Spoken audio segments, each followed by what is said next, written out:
Hi, how are you doing? I'm doing great this morning. How about you?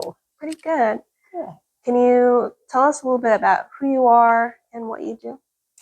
I am Deb and I am retired. I spent decades in healthcare with consulting and large scale projects for electronic health records across the United States. And I serve as a Uber driver for my three grandchildren.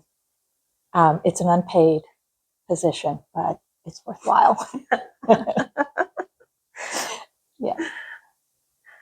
Um, so I know that you are involved with church and society, is that right? Yes.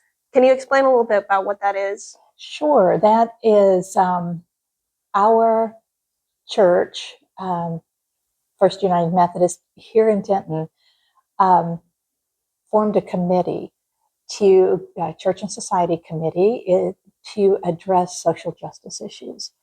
Um, and our church has a series of, at a national level, a series of social principles.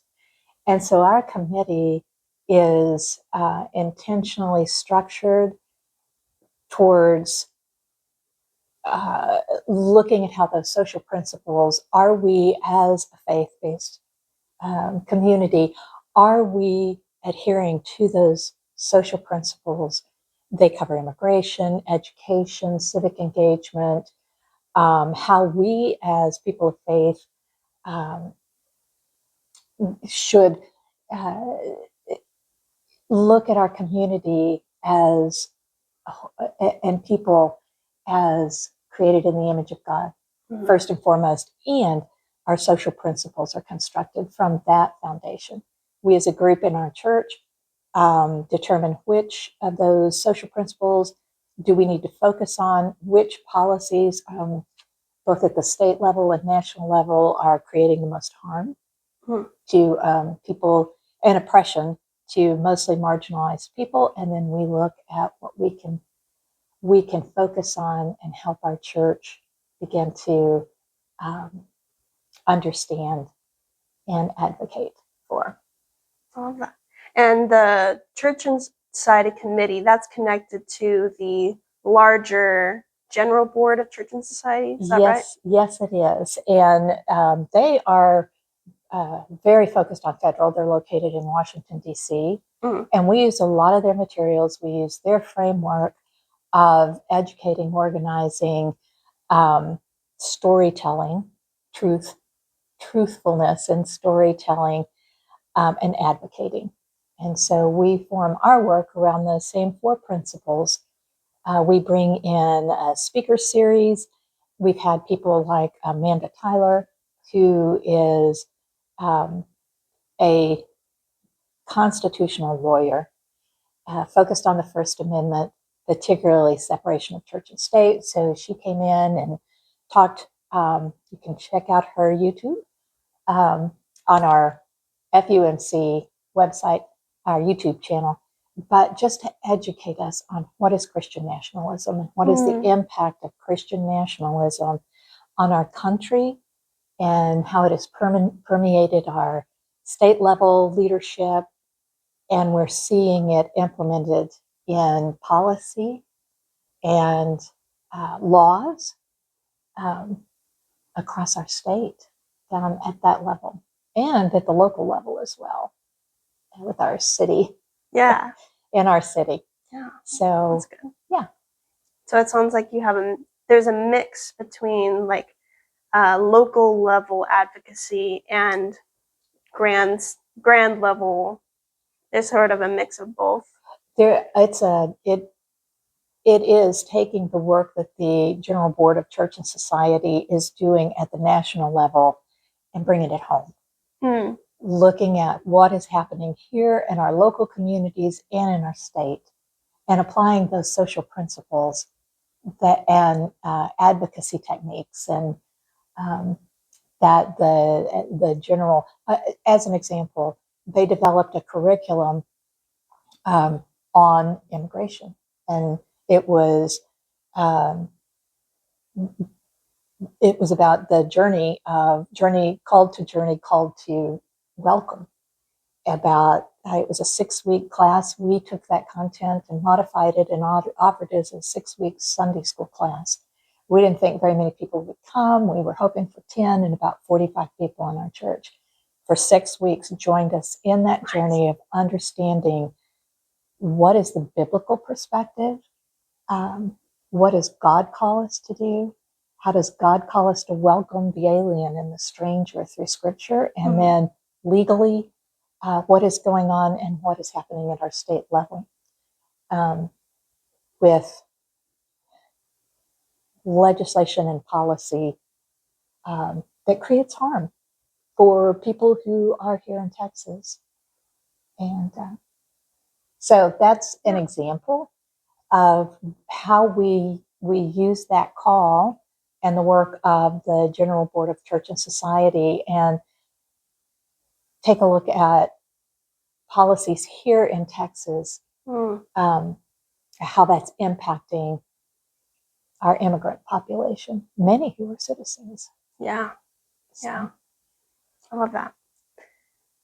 What inspired you to get involved with social justice work? I grew up in a West Texas city that I didn't know it at the time because I was a child. That was very evangelical, grew up in a very evangelical church that had undertones of racism. It was in the 60s. Right. The whole civil rights movement was playing out on the evening news. Walter Cronkite was anchorman who was so trusted. And we were seeing in black and white every night when we watched the news, this struggle of white and black and how the people who look like me were beating and harming black people who just wanted freedom. They wanted to vote. They wanted to be treated as equals in the country that they were brought to, kidnapped and brought to. I didn't understand that, Right. and I couldn't reconcile it with what I was hearing in church and how I was feeling. Just how the I would say the generational, and I'm going to say this, generational racism that was prevalent in my community. I never saw a black person. We were so redlined in that city.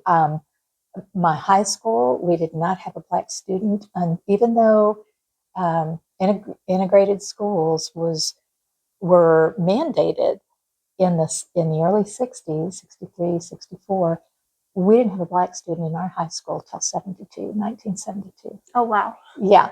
So trying to process all of that, I left the church. I did not want to live that kind of life where I felt like harm to me personally.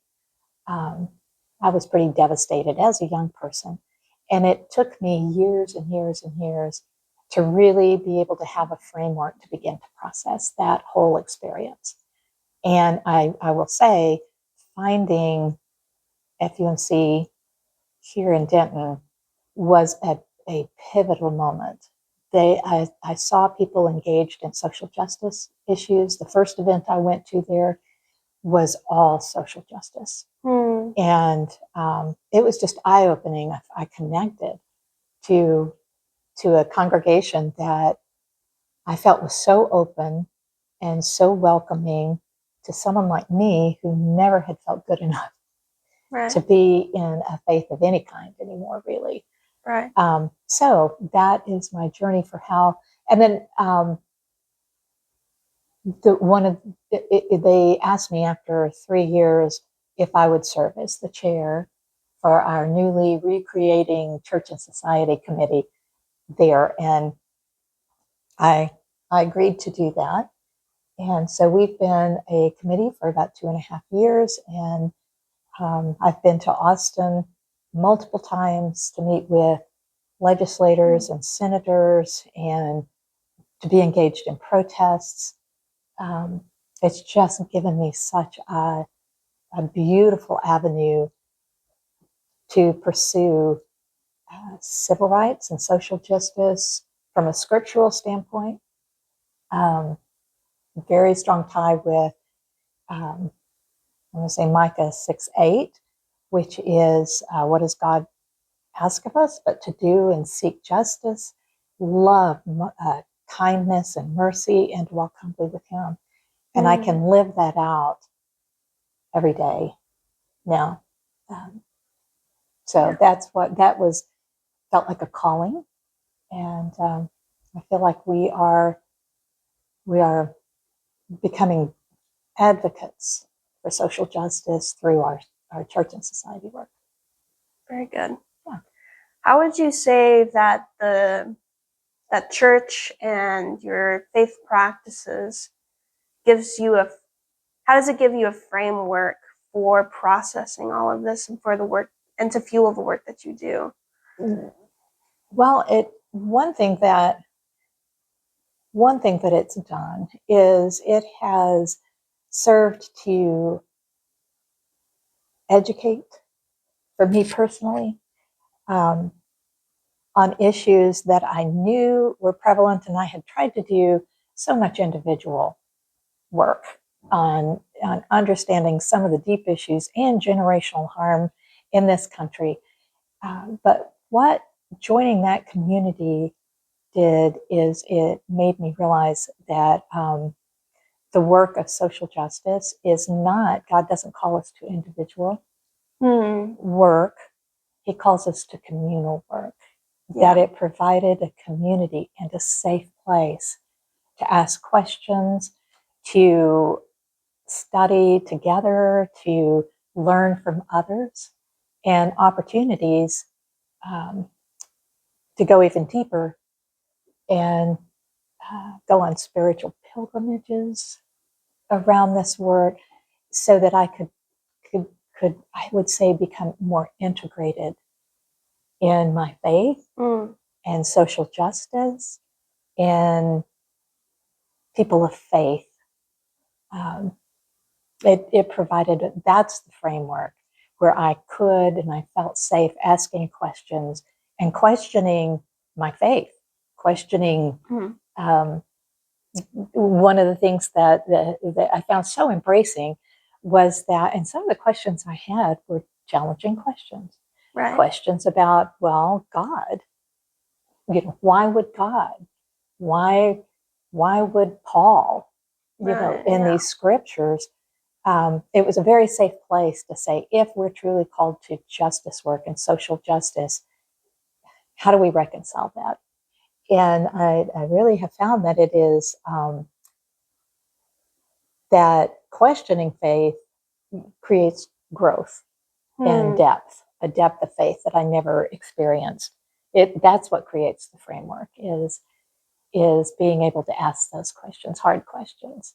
Yeah. And people who didn't give me a pat answer, like a just trust God answer, Yeah. but a deep answer Yeah. about who I am and what my faith means. So. Yeah.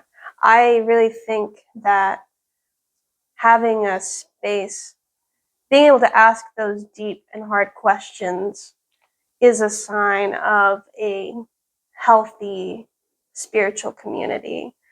And so I really think that, especially if you've been hurt by the church, it's so important to find those healthy spiritual spaces that allow you to ask those questions and doesn't turn you away for questioning. And that's what I think. I agree. Again, I left the church when I was 14. I told my parents, I cannot do this anymore. And went off in a life that, just, it took me on some adventures I will say. But it was lost years. It was lost years. And I just finding that faith community that was so loving and so accepting, to your point, to be able to ask those questions was a way that I could reconcile myself to something deep inside of me that struggled with this concept of God and struggled with this concept of faith and with church. And I was not a come into this church and be immediately buying in. I had so many questions and I was so afraid to sit through a church service. And I was super attuned to listening for anything that was going to raise a red flag. Because if I did, I was out. Right. But as hard as I tried, as I sat and listened to the words and the Sunday school class, my 93-year-old Sunday school teacher who has been through it, and was able to ask her questions, hard questions. I couldn't find that red flag. And if it was anything even close, then I felt like after some time, it's not like I immediately was able to do this. I was a listener for probably a good solid year of just listening and questioning. And then I became more comfortable asking those questions. And then I felt more comfortable that the words that they were speaking were followed up by action. Yeah. And that was so helpful. It wasn't just talking. Right. It was action. It was love in action. It was faith in action. Love that. Yeah, I think that's the other sign of a healthy spiritual community is that it's not all talk, but there's action behind what they say. Yes. Yeah. And the other thing is the more I began to understand my faith and this call and church and society, the fear began to subside. Yeah. I think that finding that community is, I think, so healing. Some type of community, either in the church or out in the community, that gives you some type of framework for processing through hard feelings and asking tough questions, I think is so healing and so valuable. You're right. And it doesn't, again, you're absolutely right. It doesn't have to be church, but find a group, find your people. Reach out and find your people and then organize. I'm going to say organize, educate, and then organize your group and do some work, because there's nothing more soul-filling than to work towards social justice. Are we going to get there in my lifetime? Absolutely not. But it connects me to myself. It connects me to others. It connects me to God, to the spiritual framework. And I feel like for myself, God, and for our group, God calls us to justice work. And it is grief work. It is deeply sorrowful work to begin to learn and educate ourselves, leads to empathy. And that empathy,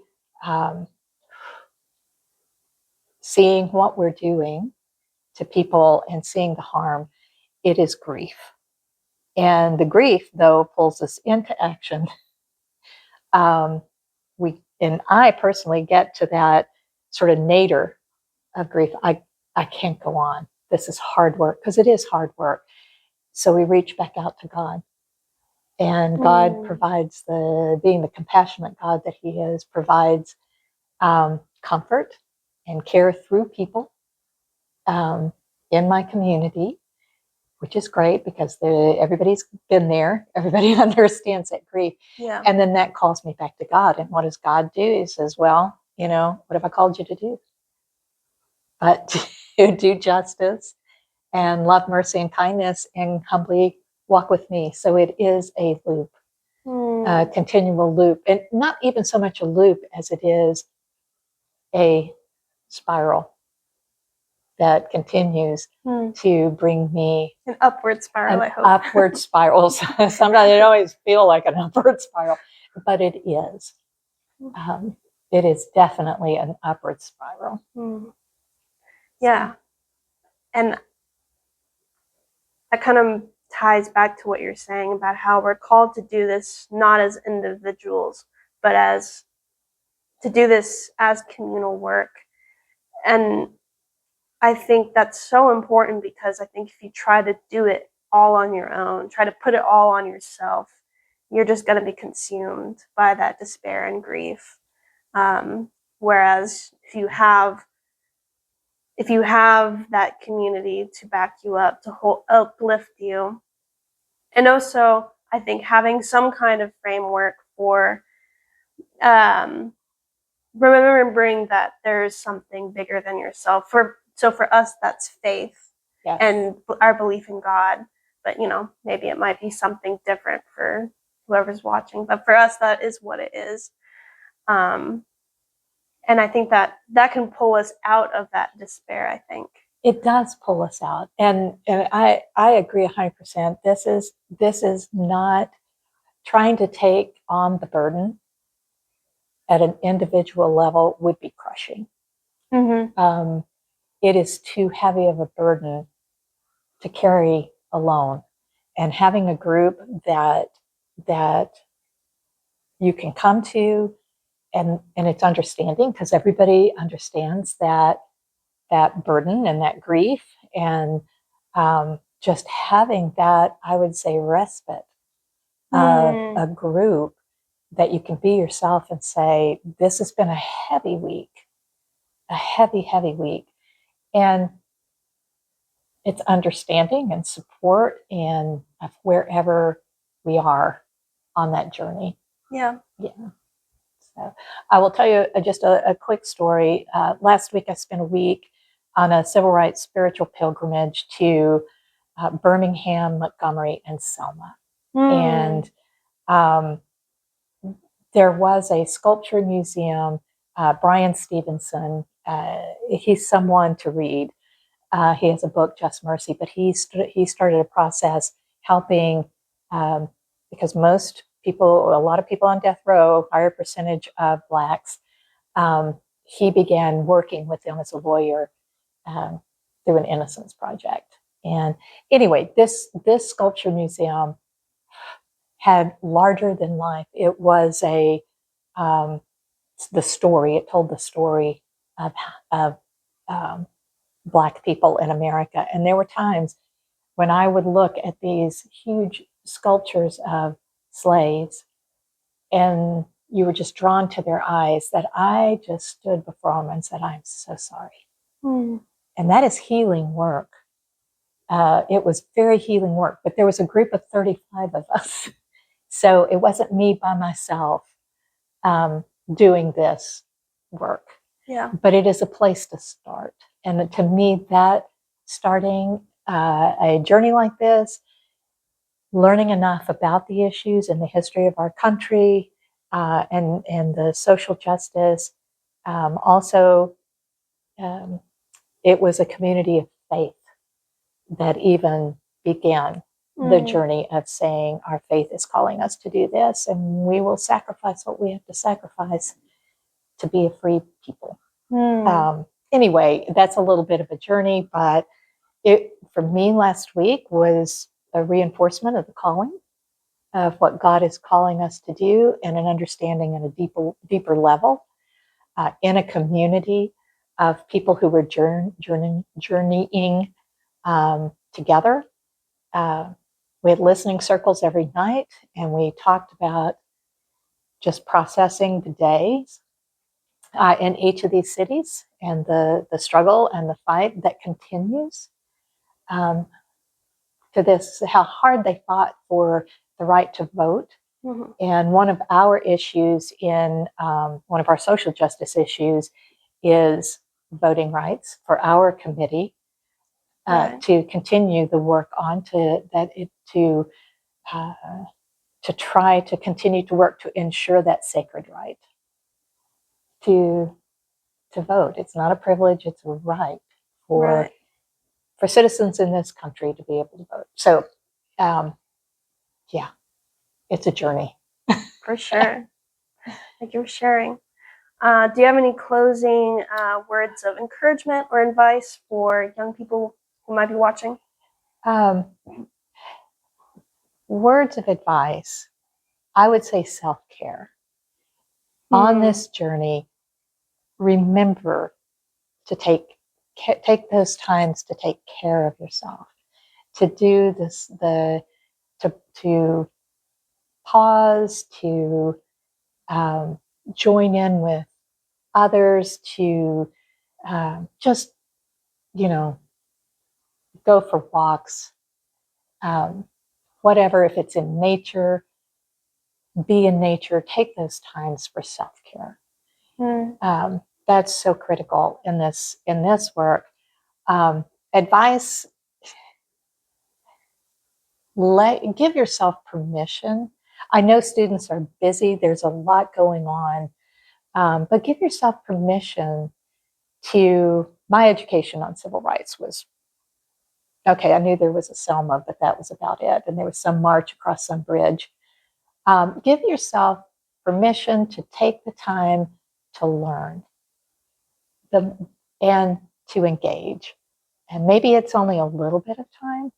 Um, and I will say, this community, the way that works out, a little bit of time, we did a postcard campaign because of the abortion laws um, that were passed in this country. There were 3 women, probably more, 3 women who died in Texas because they were having miscarriages. They would go to the hospital, and the doctors were in the legal system in the hospitals were unsure if they could help those women, so they sent them home. And 3 women died. We started with the United Women in Faith and Church and Society, started a postcard campaign. You guys here on campus came by our tables and signed postcards and wrote comments on them. And it ended up where over 700 people in Texas signed postcards, and those all went to your representatives and senators. And a friend of mine who's also an activist went to Austin. We delivered folders to representatives of the number of people in their district who had signed postcards to change the law for Save the Mother Act. And we delivered spreadsheets that gave them the number of people in their districts. And also, there was an 8-page front and back 7-font booklet that included all of the comments that people wrote. And Save the Mother Act passed. So, I mean, it's a little chink in that law and the sort of the draconian nature of that law. But it was people like you guys who signed postcards and were willing to sign them and were willing to put your zip code on there so that we could create the Texas Impact, which is a not for profit that we work with, was able to take that data and make it personal. Yeah. For our legislators and senators. So thank you guys. But those, it feels like a little thing to sign a postcard, but you joined 700 other people who signed postcards, and it made an impact. So I would say advice: look for those little opportunities, if nothing else. Look at what's going on in our state. Look at what's going on with the voting laws at a national level, and um, where you have to look at prove that you are a U.S. citizen before you can register to vote, which means you would have to have a passport or your birth certificate. If you're newly married, you're going to need to get your marriage, and your name has changed, a marriage license and your birth certificate. So those are the things that my advice is to become aware of what's going on in our state at a deep enough understanding. And I know many UNT students do, Yeah. but that's the advice. And vote. May not seem like it makes a difference, but we have the representative we have who was not able to pass a single law in our legislation. It was a water bill this session, and he is an incredibly far right evangelical. And I'm not saying there's anything wrong with evangelicals. I'm saying to the extreme of Christian nationalism. And that is an extremist group, but he would own that. He won the primary against another Republican who I didn't agree with everything that he did, but he looked at who his people were in his district and was driven by that. He lost by 82 votes. So we have the legislator that we have, and there was 4% of the population in Denton voted. So 82 votes was not a large group that needed to vote, but could have driven and changed that primary. So voting is important. Every vote counts. So I would encourage you, if you're not registered, I know we'll have opportunities over the next several months. We always do for people to be on campus, making it as easy as possible. Pay attention to if that law, which has been passed by the House and is going to the Senate, if that passes, be prepared, bring your documents, vote. That's my advice. Good advice. Thank you.